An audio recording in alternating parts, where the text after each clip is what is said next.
I saw this earlier today that Sony released the first trailer for 28 Years Later, and this is something that I had an interest in, but after seeing the trailer, it's actually something I'm excited about right now because I love the first two movies in this franchise, 28 Days Later and 28 Weeks Later. I didn't think 28 Weeks Later was as good as the first one, but I still enjoyed it. But this one right here, it seems to feel a lot more like the original movie, 28 Days Later, and I think a lot of that is due to the fact that Danny Boyle is directing it, Alex Garland's writing it again, but it also just kind of has the same vibe and feel to it where there's kind of a uneasy grittiness to everything, or at least that's the impression I got from the trailer. 28 Years Later trailer, Aaron Taylor Johnson and Jodie Comer flee for their lives as zombies close in. And just going by the trailer and other aspects of it, I don't think zombies are necessarily going to be, or I'm sorry, the rage infected people. I mean, I know just for the sake of argument or just for simplicity's sake, I'll just call them zombies, even though technically that's not what they are.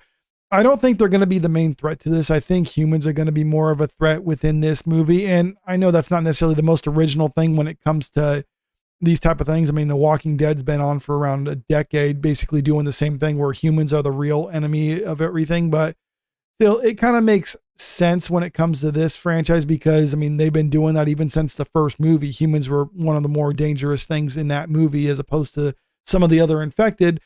But also with just the simple fact that in the canon of 28 franchise, that the infected are very much human. They can still die of exposure, starvation, dehydration. They're infected with this rage virus, but still they're not impervious to any outside forces. So they can die. That's why in the first movie they died off after a few weeks because, I mean, just they're starving to death. So I can see in this movie, people are, even though it's years later, people are isolated to the point where they're just trying to live how they are. And maybe the zombies are somewhat of a threat. They're still around out there, but just not necessarily in huge numbers like we saw in the first one. Maybe I'm wrong. Maybe there's something else like the virus mutated to the point where it does sustain the actual host of it so that they are around in a lot more prominent numbers. I guess we'll have to wait and see. Sony Pictures has released its first trailer for 28 Years Later, director Danny Boyle's long-awaited zombie apocalypse sequel. In the clips, we see a brief but bloody run-through of what happened 10,228 days earlier as a zombie infestation overruns and unsuspecting UK days become weeks and then weeks become years as we zero in on a remote island of survivors who have seemingly regressed to a more simple society. Think bows and arrows for hunting. Somehow the zombies have reached this isolated rural ideal and things go south fast. In the trailer, we also get first glimpses of Aaron Taylor Johnson and Jodie Comer and very bloodied and harassed looking Ray Fiennes.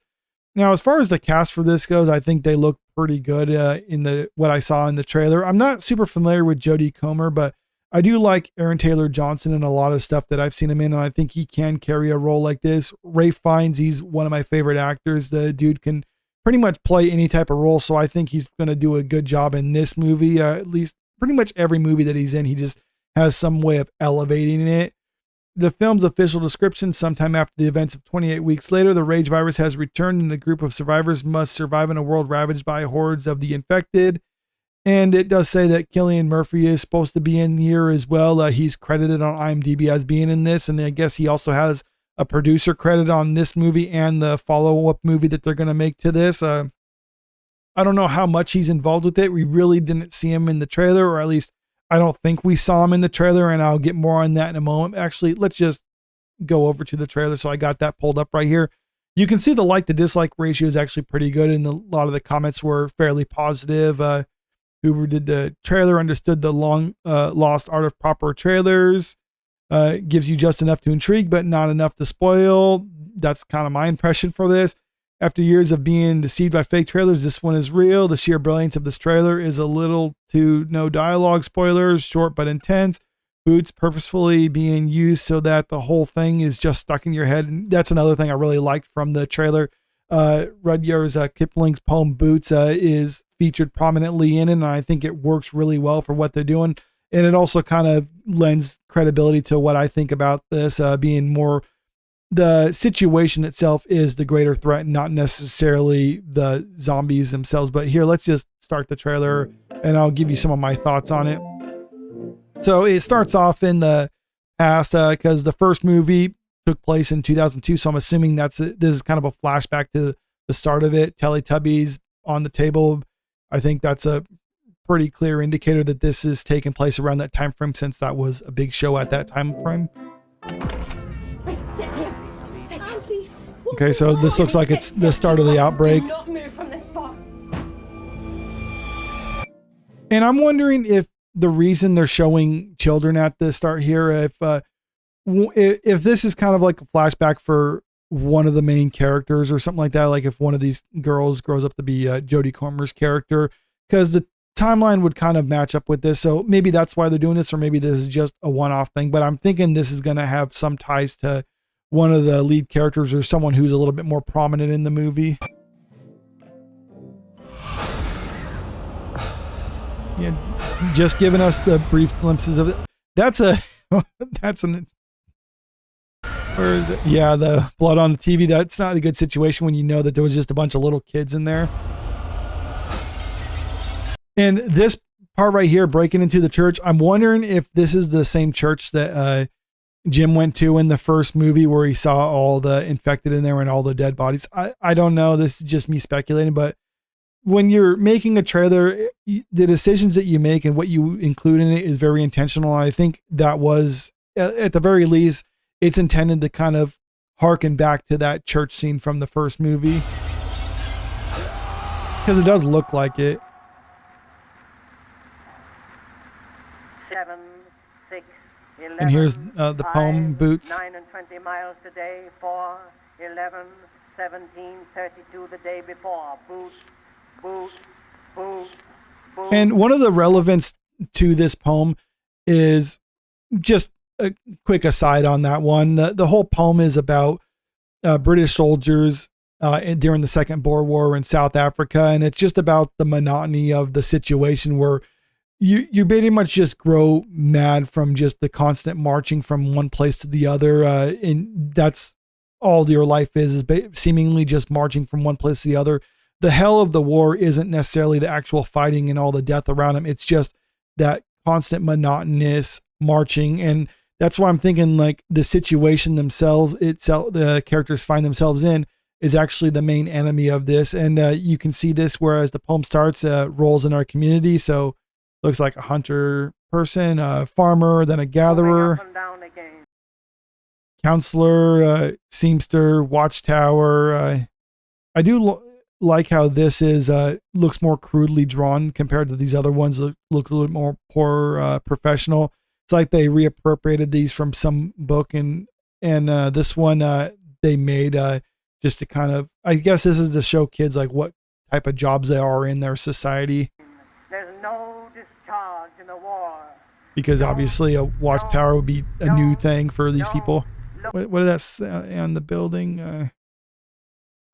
Oh, behold, he is coming with the clouds. Behold, Jimmy, he is coming with the clouds. Not sure what that means. I guess we'll have to find out. Oh, Jim, maybe it's Jim from the first one. That's who they're talking about. Look at what's in front They got Aaron Taylor Johnson there, or that kid. Not sure who he would be in this. Maybe just a kid from the village. Maybe he's like a friend, son.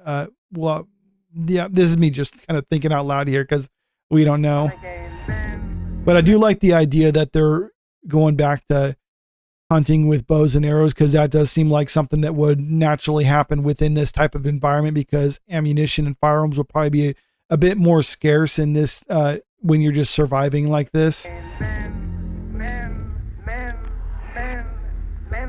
Okay, so it looks like there are going to be some infected. Like I said, no, I just don't know how prominent of a threat they're going to be. I'm guessing they can't make this movie and not have them present at all, so there have to be something in there, and it could be one of those things where the rage virus finds a way of sustaining the host so that they can last a while without dying from all those other natural things that humans would die from, like exposure, starvation, things like that.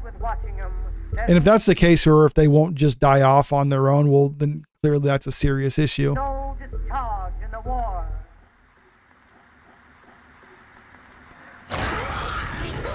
Yeah, I'm wondering. I don't know what someone would do. Maybe he was related to someone. They decided to try to preserve. I don't know, or use it as target practice. They will get the top of you. Boot, boot, boot. So you got some soldiers there for people with guns. I'm guessing these people aren't necessarily from the same village that Aaron Taylor Johnson's characters are, probably an outside force. Because looking at the trailer, it seems like there's different factions here. There's like a village of like, it's more primitive. There's those military type people. Then there's like this cult with or it looks like a cult type group with Ray Fiennes' character. Yeah, see, like you got all these bone shrines and stuff. Yeah, you got Ray Fiennes there. So this seems like it's a third faction, or maybe it's a part of the Aaron Taylor Johnson's ones where they're more of a primitive society. I don't know, but just seeing his reaction to this, it didn't seem like he's familiar with this type of thing. What will, I think it says humanity. Yeah, it says humanity become. So yeah, again, going back to the idea, humans are the real threat.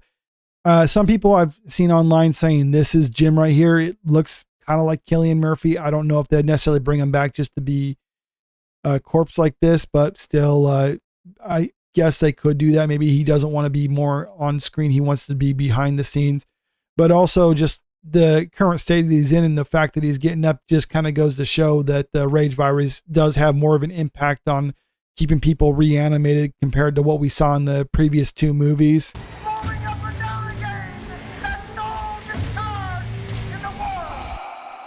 Yeah, and this person being lifted up like that, a regular rage infected person wouldn't do. So you can see the hand there. A regular rage infested person wouldn't be able to do that, have the strength for it. So I think these infected in this one are a lot different than what we've seen in the previous one.